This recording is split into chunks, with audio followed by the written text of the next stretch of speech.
Mahalin at paglingkuran mo ang Panginoon.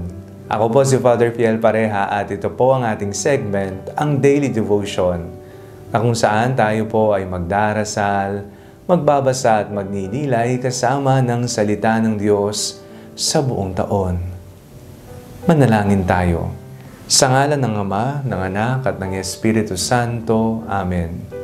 Halina, banal na Espiritu, liwanagan mo ang aming puso at isip nang maunawaan at may sa buhay namin ang iyong salita. Amen. Our Bible passage for today is from the book of Deuteronomy chapter 10 verses 12 to 15, and I read it for you. So now, O Israel, what does the Lord your God require of you? Only to fear the Lord your God, to walk in all His ways, to love Him, to serve the Lord your God with all your heart and with all your soul, and to keep the commandments of the Lord your God and His decrees that I am commanding you today for your own well-being. Although heaven and the heaven of heavens belong to the Lord your God, the earth with all that is in it, yet the Lord set His heart in love on your ancestors alone and chose you, their descendants after them, out of all the peoples as it is today. Mahal mo ba ang Panginoon? Sa papaanong paraan mo ipinapamalas ang iyong pagmamahal sa Diyos? Ito ba ay nagtatapos lamang sa tuwing ikaw ay nagdarasal? Ito ba ay nagtatapos lamang kapag nasa loob ka ng banal na misa, kapag ikaw ay nasa loob ng simbahan? Kung titingnan po natin ng mas maigi, base po sa ating binasa sa araw na ito, hinihingi ng Panginoon na Siya ay mahalin at paglingkuran. Base sa pagbasa natin sa araw na ito,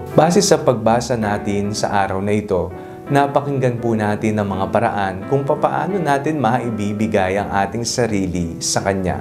Napakinggan po nating sinabi, only to fear the Lord your God, to walk in all His ways, to love and to serve the Lord.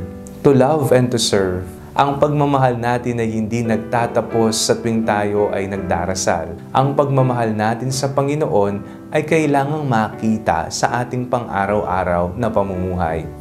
Paglingkuran Siya sa pamamagitan ng paglilingkod sa ating kapwa. Sinasabi nating mahal natin ang Diyos. Ngunit kung tunay ngang mahal natin ang Diyos, mahal ba natin ang ating kapwa? Sapagkat tayo ay tinatawag na mahalin pati ang mga mahal ng Diyos.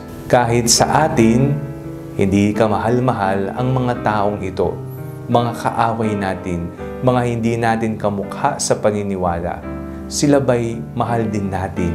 Kung tunay ang ating pagmamahal sa Ama, mahalin natin kahit ang hindi natin kamukha ng paniniwala. Manalangin tayo. Panginoong Jesucristo, turuan niyo po kaming magmahal ng lubusan sa aming kapwa nang walang pagtatangi, nang walang pinipili. Amen. Sa ngalan ng Ama, ng Anak, at ng Espiritu Santo. Amen. Huwag po ninyong kalimutang i-like ang video ito, mag-comment po kayo and share it with your family and friends. Ang panalangin bago matulog ay may sariling Facebook page na po. Huwag niyo pong kakalimutang mag-like o mag-follow dito, and do not forget to subscribe to our YouTube channel. I-click niyo lamang po ang link na nasa description ng video nito o kaya naman po just search Father Fiel Pareha. God bless you po.